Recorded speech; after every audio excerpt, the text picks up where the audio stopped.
Welcome to the InitiativeOne Leadership Podcast, where we help leaders maximize their impact and transform their lives. I'm your host, Romeo Marquez Jr., as well as the Chief Growth Officer for InitiativeOne.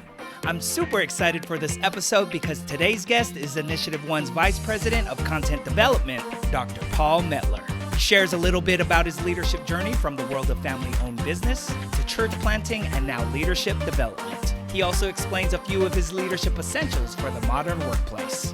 So let's jump right into the conversation with Dr. Paul Metler.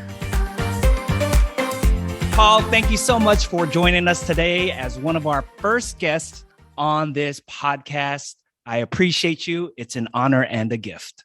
Oh, excited to be here with you today, Romeo. Looking forward to it. Awesome. So let's jump right into it. I would love to know your journey on how you got started with InitiativeOne. Great journey. You know, it stretches over 20 years. About 20 years ago, plus, a mutual friend, introduced me to this Dr. Fred Johnson. He said, "Hey, Paul, you have to meet this Dr. Fred." He had gone through a leadership process with Fred, knew about my passion for leadership, and arranged a meeting. This is in Scottsdale, Arizona. And so I was living in Tennessee at the time, flew out to meet Fred for breakfast. We had a conversation and just connected. He immediately invited me to come and be part of a process, actually as an observer, to see how he was working with leaders. And I was captured.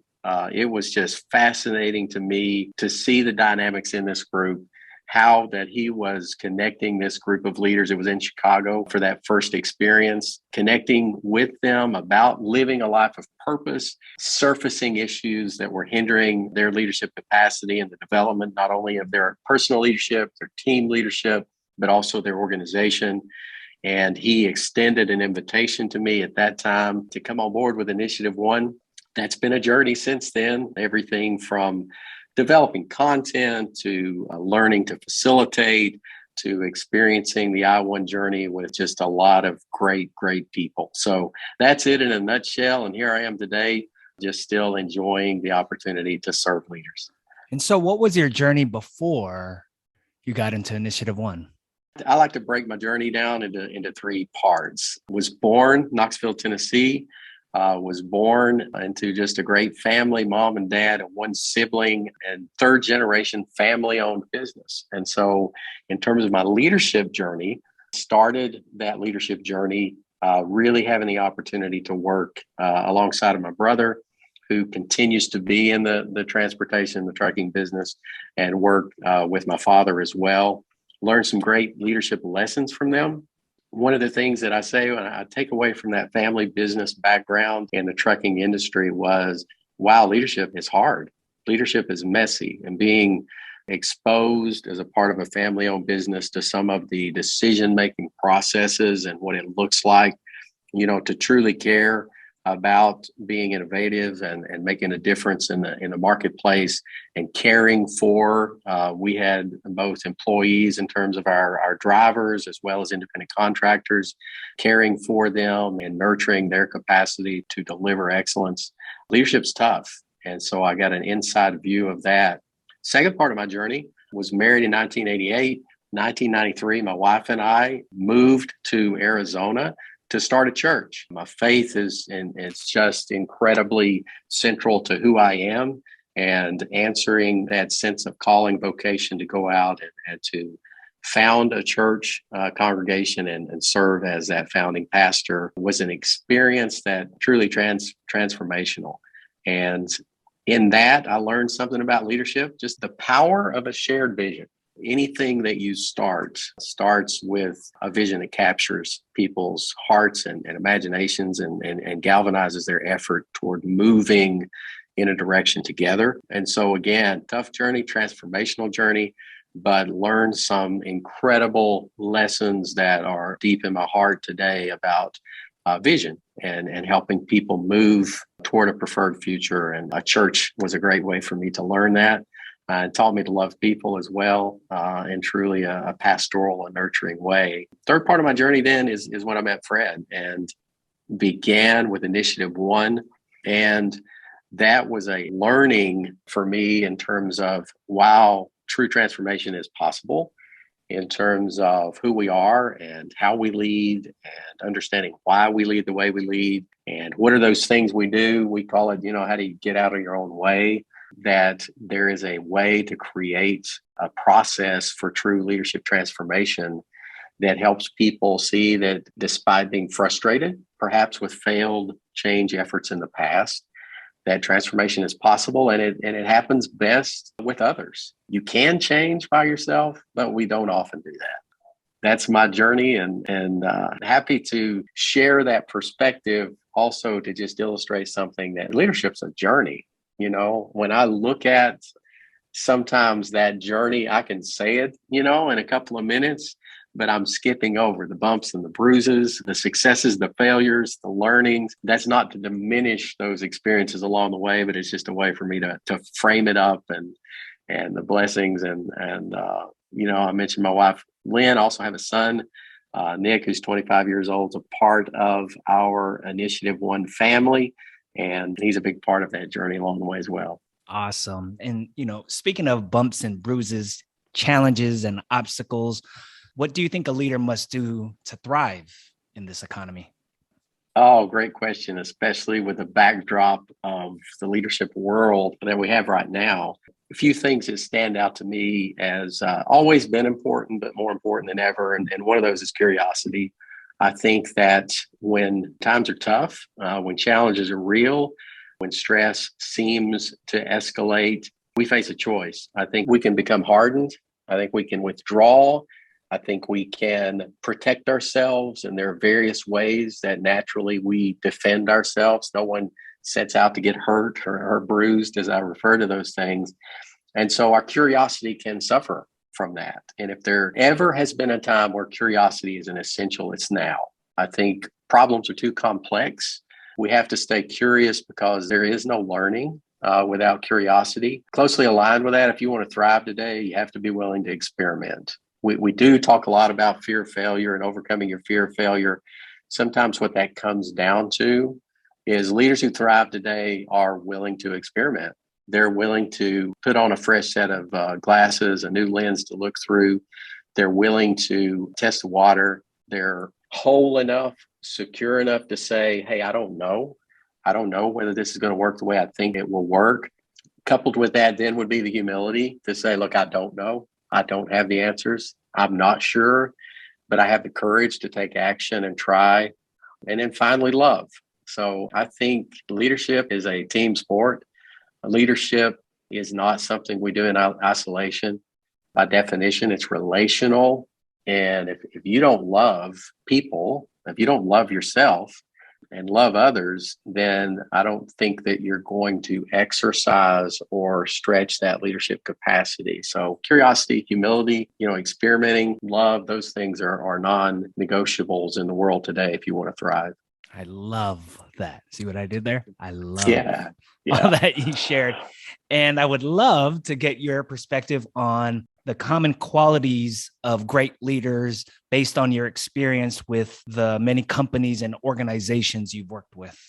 Yes, I think, a clear sense of purpose, clarity of purpose. Again, it connects with those things that I just talked about. But one of the qualities, the leaders that I just fascinate me, the leaders that I admire, I respect, and frankly, leaders that I follow, there's a clarity of purpose there that is, it's not that there's not a dynamic piece to that in terms of developing and growing and learning and maybe revising and refining that. Yet there is a thread that I know that I have a purpose.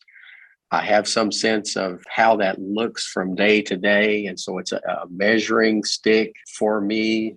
I like to be able to lay my head on the pillow at night and say, hey, was I on purpose today?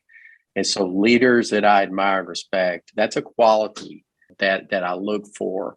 The other thing that I would say is gratitude. It's just not possible to be a great leader without gratitude. Frankly, it's really the foundation of character for leadership. Is that sense that I am grateful. I'm grateful for the opportunities that are given to me. Every day is a day where I can exercise a choice to lead well. Every day is a day that I can exercise a choice to elevate the people around me and help them discover their capacity. And so the final quality that I would say is also, that humility again that comes back around to say, I'm not, I love leaders that are able to look people in the eye and say, I need you. Yeah, I have a sense of purpose. Yes, I have a determination, a fierceness, a perseverance, all those things. So it's not this self-deprecating sense of, I'm not enough. We talk a lot about that at Initiative One. Yet there is this capacity in great leaders to look around the room and say, hey, I need you. I'm grateful for you. I realize that we're better together. So those are the things to me that really signal, hey, this is a leader that has some maturity and some self-awareness and some capacity to create healthy trust with others. What would you say holds people back from being good to great? I touched on fear of failure earlier. I would say that continues to be a significant obstacle because there's a reason we call the comfort zone a comfort zone. It's comfortable. There's a reason why we refer to that desire for us to find some sense of equilibrium, because it feels good to have a little bit of terra firma under our feet to say, hey, I'm okay.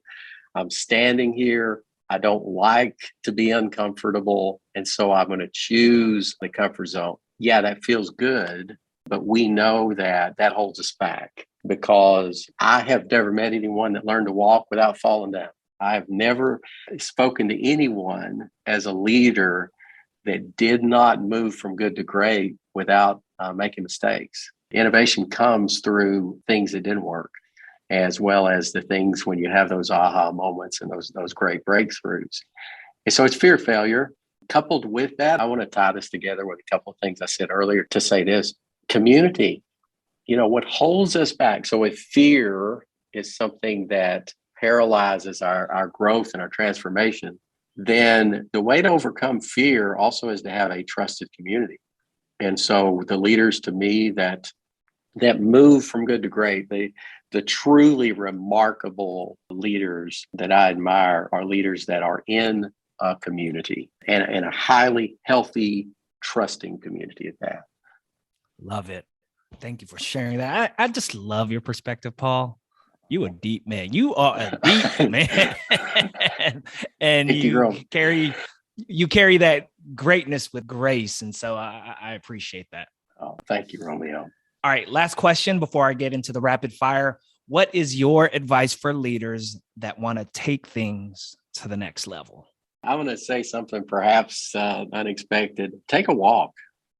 I could say, read a book, set your goals. I could say all those things, and all of those things are great and they're essential. And I do those things and they're a part of my discipline on a daily, but take a walk because we are so overcommitted. We're so overstimulated. We are so hyper connected. Our phones are buzzing and dinging and vibrating and so are our brains. And so when I take a walk, there are some things about that I mean very seriously in terms of advice I give to a leader is a walk is a break. A walk is an opportunity, be it to stop and look at a bird or see a flower, or look at the sky, look up at the sky. It's something incredible that happens when I typically walk before it's daylight. And when I look up at the stars, there's something natural that happens when you look up into the sky, your mouth drops open a little bit. The expression we have in English is it's jaw dropping. So there's a physical manifestation of something that is essential for leaders. And so this is the advice. If you hadn't been in awe lately, you need to be in awe. If you haven't taken a break from the mundane lately, you need to take a break from the mundane. And so we have all the brain science now to back that up. You don't solve complex problems without taking a break. You don't have those true aha moments without breaking out of that intensity to give your brain some time and space to do what God designed it to do. And that is to do incredible problem solving and complexity that this brain can do. And so take time to look up in the sky and let your jaw drop and notice things that you haven't noticed in a while. It's invigorating, it's healing, it's restorative. It's really the advice that I have given myself, especially in the last couple of years. It's life-changing, and it gives yourself the opportunity to stretch and become a better leader. I love that. And I love it because it's simple, right? Yeah. It's not complicated. It doesn't have to take too much of your time. You can literally do it during your lunch or during a break or after work, and it's going to benefit you more than anything. So thank you for sharing that. All right, Paul, are you ready for this rapid fire? I want to try to get ready. hit me. And if I fail, I fail. So, hey. You will not fail because it's just going to be you answering with the first thing that comes to mind. Okay. All right. All right, here we go. One of your favorite books. Oh, wow. I love Building the Bridge as You Walk on It by Robert E. Quinn. One of your favorite movies or documentaries. Oh, Gladiator. I love Gladiator. What is a song that lights you up or brings you joy? Little old school James Taylor. Whenever I see your smiling face, I smile myself. One of your favorite quotes. Laughter is great medicine. One or two skill sets a leader must have in order to be great. Putting things on the table is a way to describe you have to get the issues out. The other skill set is being able to get comfortable being uncomfortable. One of the best investments you've made that has helped you in your life's journey. My wife made the investment to get me a 5-year journal, and my investment is to write in it every day so that I can reflect on the past years. If you could have dinner with 3 people, dead or alive, who would they be? Wow. Jesus, Martin Luther King Jr., and I would also say Warren Buffett. What do you value? I value life, gratitude, people. What do you know for sure? I know for sure that God created me with a purpose, and there's nothing like living it out every day. What do you want people to remember about you? My smile. And any last words for those that are listening? Take that first step. Get outside, be grateful, and invest as a steward of every day and every opportunity like it is what it is. It's a gift. And there you have it, ladies and gentlemen, Mr. Paul, or should I say Dr. Paul Metler. Thank you so much for joining us today. It's an honor and a gift to be in your presence, and all that you shared brings just so much value to the world. So thank you, thank you, thank you. You're welcome. What a great experience. Thank you for tuning in to the InitiativeOne Leadership Podcast. If you enjoyed this episode and you'd like to support the podcast, please share it with a friend, family member, or colleague, or leave a rating and review. Also, be sure to subscribe to our podcast so that you can stay up to date for new episodes. And don't forget to sign up for our leadership newsletter for new content along with invites to our live and virtual events. You can go to InitiativeOne.com. Thanks for listening, and we'll catch you on the next episode.